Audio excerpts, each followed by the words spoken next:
Halo sobat, pintu teater 1 telah dibuka. Kali ini Mimin bakalan ngebahas film yang berlatar belakang keluarga perampok. Film ini berjudul Idaret, yang menceritakan tentang sebuah keluarga yang ahli dalam urusan merampok. Keluarga ini sangat sulit untuk ditangkap. Selain itu juga menunjukkan momen di mana seorang anak yang begitu berbakti kepada orang tuanya. Lantas, bagaimana perjalanan keluarga itu dalam perampokannya? Juga perjuangan sang anak dalam menolong ibunya. Tanpa menunggu banyak lama, mari kita mulai intronya.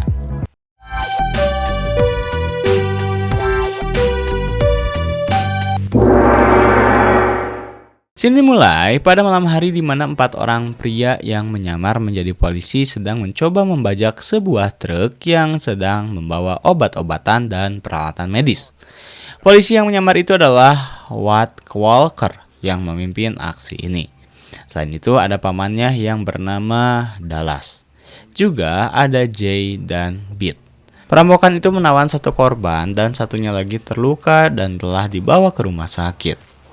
Kemudian scene berganti di dalam ruangan penjara di mana Watt sedang mengunjungi ibunya yang sedang dikurung.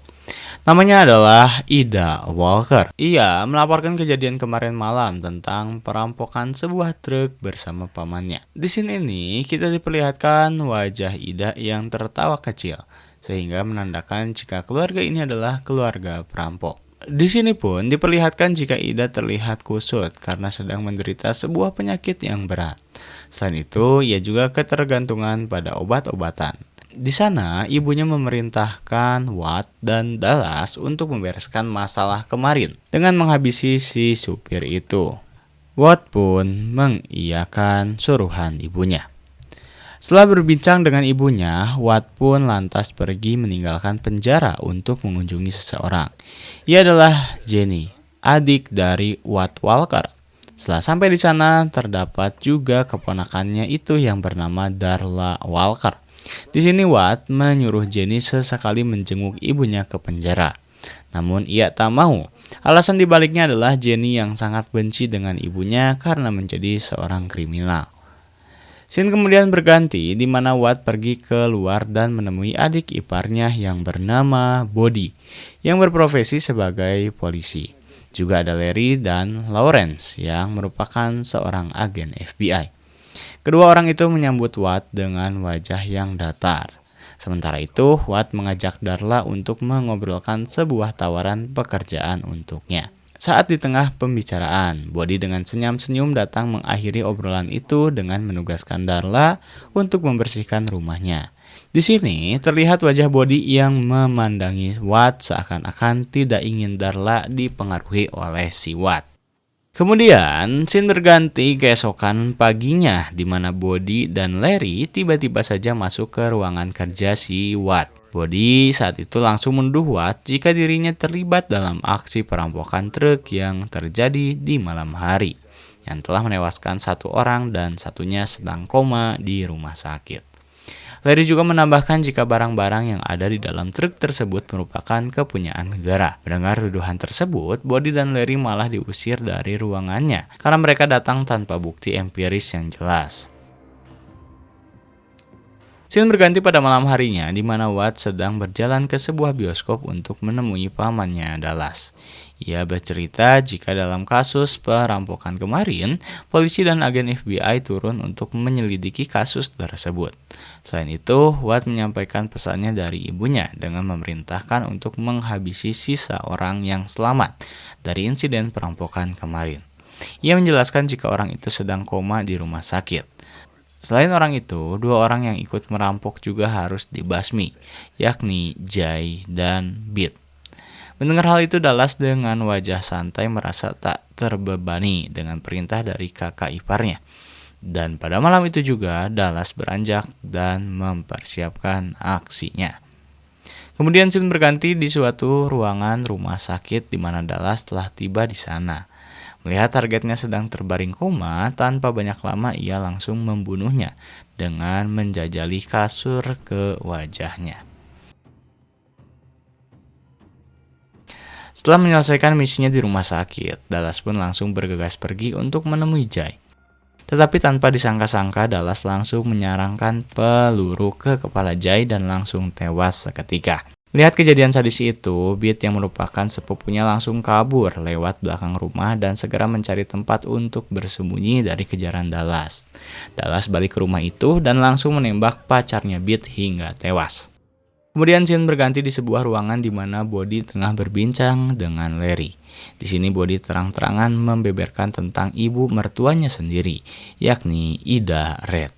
Body mengisahkan jika ibu mertuanya ini merupakan perampok yang sangat licin. Selama 30 tahun selalu lolos dari jeratan polisi. Akhirnya ia bisa tertangkap juga. Kejadian penangkapannya tersebut saat Ida Red dan suaminya yang bernama James Walker sedang melakukan aksi merampok di salah satu bank swasta. Dalam kejadian itu, partner in crime ini harus rela berpisah selamanya karena James tewas tertembak setelah bertarung dengan polisi.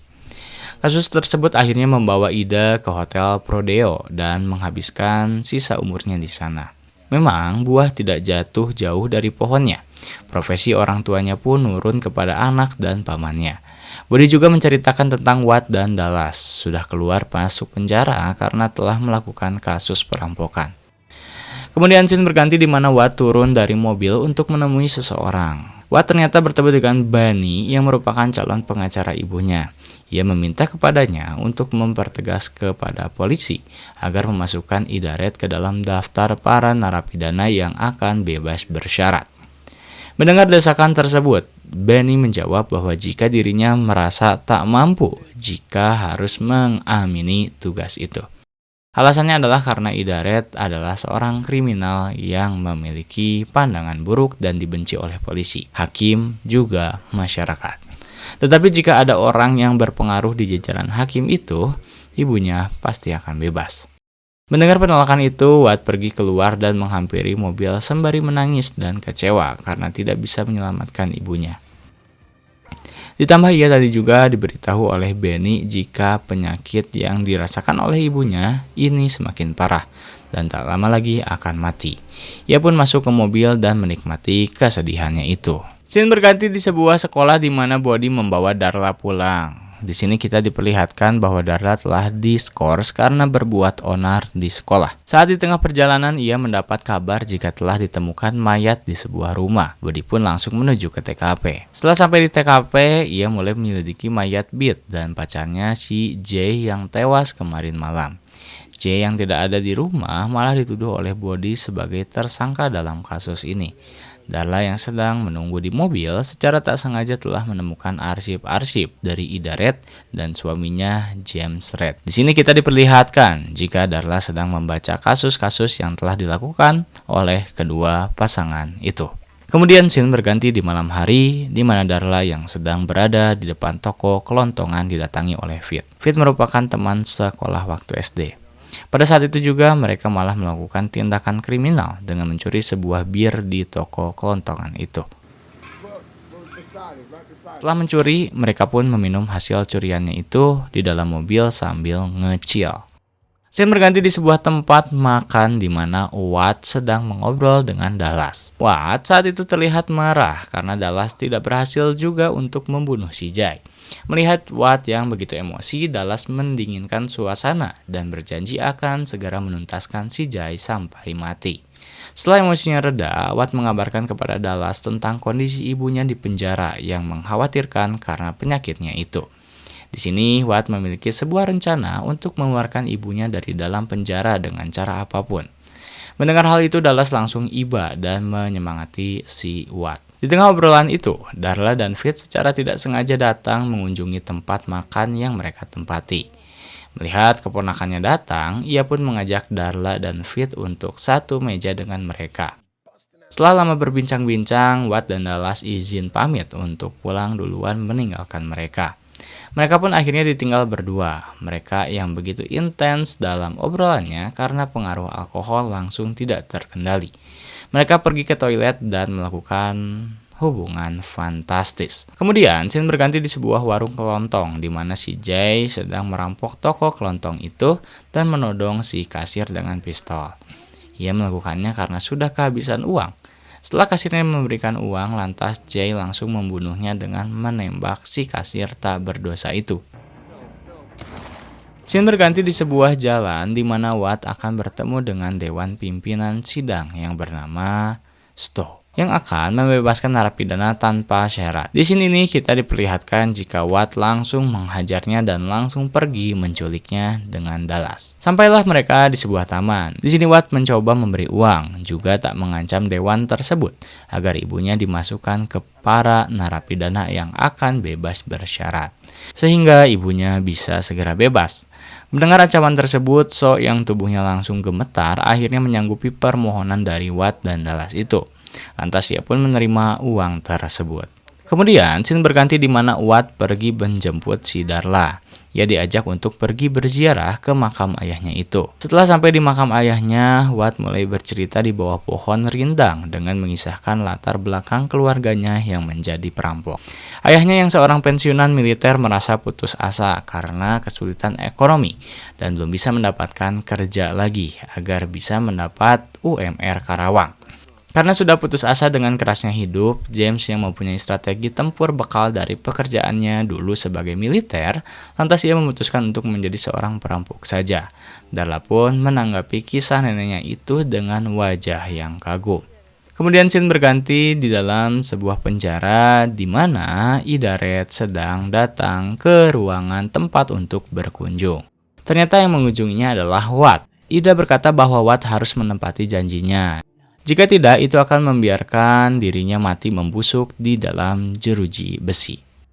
Mendengar permohonan itu secara tidak langsung, Idaret memang menyuruhnya untuk segera mengeluarkannya dari penjara. Selain itu, Idaret memberitahunya untuk menjelaskan sebuah misi perampokan lagi. Misi ini adalah menjadi sebuah misi terakhir karena misi yang menguntungkan sekali, namun sangat bahaya. Setelah pembicaraan itu, ia menempelkan telapak tangannya ke arah Watt dengan tulisan Zion. Entah apa maksud dari tulisan tersebut. Tapi Watt menyanggupi perintah dari ibunya itu. Tak berselang lama dari obrolan itu, Dallas datang dengan membawa Darla, si cucu dari Idaret itu. Idaret meneteskan air mata setelah sekian lama tidak bertemu dengan cucunya ini. Mereka pun akhirnya berkomunikasi lagi layaknya cucu dan kakek. Kemudian scene berganti di mana polisi berhasil menangkap si Jay. Jay dibawa oleh polisi ke ruang interogasi. Di sana terlihat sudah ada Body dan Larry yang akan menginterogasinya. Jay awalnya bungkam karena ketakutan dan tidak mengetahui apa-apa tentang apa yang terjadi di rumahnya. Namun lambat laun ia mulai mengakui jika pelaku yang membunuh Beat dan pacarnya itu adalah si Dallas. Selain pengungkapan itu, ia juga mengaku jika dirinya itu ikut terlibat bersama Watt dan Dallas dalam insiden kasus tewasnya pengemudi truk karena truknya dirampok. Dan yang mengejutkan adalah Idaret merupakan yang mendalangi peristiwa tersebut. Setelah obrolan tersebut, Jay ditinggalkan di sebuah ruangan. Saat ia selesai merokok, tiba-tiba saja Jay melepas tali sepatunya. Di sini ia melakukan aksi gantung diri dan tewas dengan memakai tali sepatunya. Kemudian scene berganti di mana Dallas sudah mengetahui dari temannya kalau Jay sudah ditangkap oleh Bonnie dan Larry. Di malam harinya, Watt dan Dallas pergi mengendarai mobil ke salah satu tempat yang diamati oleh Idaret. Ia bertemu dengan penjaga tempat itu, namanya adalah Dede. Setelah diizinkan masuk, ia langsung pergi ke sebuah gedung untuk bertemu seseorang yang bernama Sub. Ia merupakan seorang pekerja di bidang finansial keuangan. Di sini kita diperlihatkan dengan obrolan mereka yang sepertinya sedang bernegosiasi. Setelah itu, Sub akhirnya setuju dan memberitahu nominal kesepakatan kerjasamanya, yakni 10% dari hasil perampokan itu. Ternyata yang akan mereka rampok adalah sebuah gerombolan bandar minyak dari Timur Tengah. Mereka yang di setiap awal bulan selalu menyewa jet pribadi untuk melakukan pertemuan dengan orang manapun ke suatu tempat. Gerombolan minyak itu selalu membawa uang cash dengan nominal yang sangat banyak. Uang tersebut di dalam pesawat pribadinya. Hal itu sepertinya dilakukan untuk menghindari bayar pajak dan bayaran yang lainnya. Pesawat pribadinya itu selalu mendarat pada jam 3 pagi di bandara tersebut. Gerombolan minyak itu pun selalu dikawal oleh para tentara. Namun, Watt di sini merasa jika keamanan di sana tuh sepertinya lemah. Mendengar hal itu, Dallas mencoba meyakinkan Watt untuk sepakat dan menandatangankan kesepakatan demi kelancaran perampokan besar-besaran ini. Kemudian scene berganti di malam hari di mana Darla menyusul Fit yang lagi nongkrong sama teman-temannya. Saat datang, Darla malah diabaikan oleh Fit. Parahnya lagi, kejadian esek-eseknya ia ceritakan kepada teman-temannya itu secara tak berdosa. Darla yang terlihat kesal setelah mendengar hal itu langsung balik kanan untuk balik ke rumah. Kemudian scene berganti di mana Darla sedang berada di bandara yang menjadi targetnya. Di sana ia memantau keadaan sekitar. Selain itu ia pura-pura mengobrol dengan pengurus bandara itu dengan berdalih akan menyewa pesawat. Saat masuk ke ruangan pesawat, ia juga menanyakan tentang keamanan yang ada di bandara ini. Setelah mengontrol bandara itu, lantas Dallas langsung pulang. Di perjalanan pulang, Bonnie dan Larry berhasil menghentikannya. Bonnie dan Larry mengatakan jika dirinya sudah tahu tentang kasusnya dari seorang yang sudah mati. Mendengar hal itu, Dallas yang tampak santai membantah jika hanya saksi dari orang mati, sebuah bukti takkan pernah kuat. Kemudian scene berganti di mana Sto berada di kantor Watt. Sto datang karena ingin mencoba memerasi Watt, karena nama ibunya akan dimasukkan ke list daftar narapidana yang akan bebas bersyarat. Melihat tawaran itu, Watt mau tidak mau harus membayar lagi demi ibunya agar bisa keluar. Kemudian scene berganti di sebuah ruangan di mana Darla sedang galau dan menangis sampai mengurung diri di kamarnya gara-gara si Fit. Jenny datang menghampirinya untuk menenangkan Darla. Tak habis pikir, Darla langsung mengambil pistol ayahnya si Body untuk menghabisi Fit. Darla tiba di tongkrongan si Fit. Tanpa basa-basi, Darla langsung menodongkan pistolnya ke si Fit. Fit yang kaget dan gemetar langsung ketakutan mau dibunuh. Beruntungnya Fit karena pistol yang dibawa oleh Darla ternyata pelurunya kosong. Namun setidaknya itu berhasil membuat Fit ketakutan. Kemudian scene berganti di mana Watt kaget karena ada seseorang yang memasuki rumahnya. Pas dicek, ternyata si Darla lagi tidur di kamarnya. Saat sudah bangun, Darla langsung mengatakan kepada Watt jika dirinya sudah tahu hal yang sebenarnya dari kasus keluarganya itu. Ia juga bercerita jika dia sudah menakut-nakuti si Fit. Mendengar hal itu, Watt bersyukur karena pistol tersebut kosong dan Darla tidak jadi seorang pembunuh. Setelah itu Watt langsung pergi mengantarkannya pulang. Kemudian scene berganti di sebuah ruangan di mana Idaret sedang diwawancara oleh hakim mengenai bebas bersyaratnya. Ida dengan skill tipu dayanya untuk menggetarkan hakim malah tak mampu meyakini jika Ida bisa bebas bersyarat. Setelah kejadian itu, Benny langsung menghubungi Watt jika ibunya masih bertahan di penjara karena tidak lolos dalam narapidana yang bebas bersyarat. Mendengar hal itu, ia begitu sedih dan marah karena masih belum berhasil mengeluarkan ibunya. Demi baktinya kepada ibu, ia tetap menjalankan tugas dari ibunya untuk segera melancarkan misi rampokannya. Perampokan pun dimulai.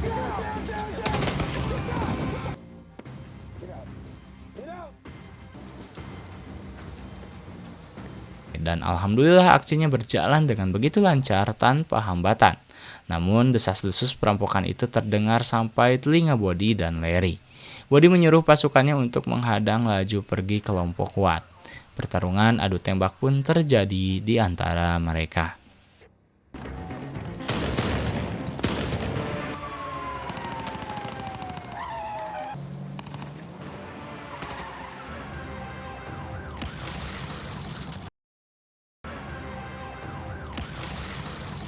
Watt dan Dallas terlihat sudah terkepung oleh pasukan Body. Melihat kondisinya ini, Dallas menyuruh Watt untuk segera pergi lewat terowongan gedung. Di sini Dallas berniat untuk menahan pasukannya Body ini. Dan pada akhirnya Dallas pun tewas tertembak oleh Larry. Watt yang kabur lewat terowongan ternyata sedang dikejar oleh Body dan pasukannya. Ternyata ia kabur dan menghampiri si Sto dan langsung menembaknya. Karena gagal menjalani tugasnya, Watt yang hendak kabur dengan menaiki mobil langsung disergap oleh Body. Pada akhirnya Body tertembak oleh si Watt. Watt pun berhasil kabur dari sergapan Body.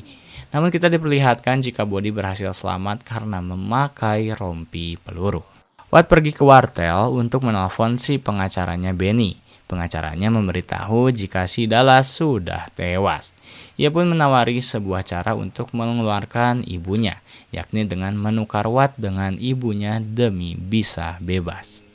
Kemudian scene berganti di sebuah jalan di mana Benny sedang mengantarkan Ida untuk bertemu dengan Watt. Mereka pun saling berpelukan sebagai seorang ibu yang merindukan sang anak. Mereka pun akhirnya pergi mengendarai mobil. Tetapi Bodi dan Larry mengintai mereka dari belakang. Di tengah menikmati perjalanan, Red menghembuskan napas terakhirnya di samping anaknya, sesuai dengan keinginannya yang ingin mati di luar penjara. Kemudian scene berganti pada 2 tahun kemudian. Kita diperlihatkan dengan Darla yang sedang berziarah di makam keluarganya. Terlihat ia sedang membawa uang hasil rampok kemarin yang diserahkan kepada Watt. Lalu scene berganti di sebuah penjara di mana Darla menemui Watt. Di sini peran Watt sekarang seperti ibunya dulu, mengatur sebuah perampokan dari dalam penjara. Dan sekarang itu merupakan tugas Watt yang dulu diemban oleh Darla. Dengan demikian, regenerasi keluarga kelompok masih berlanjut.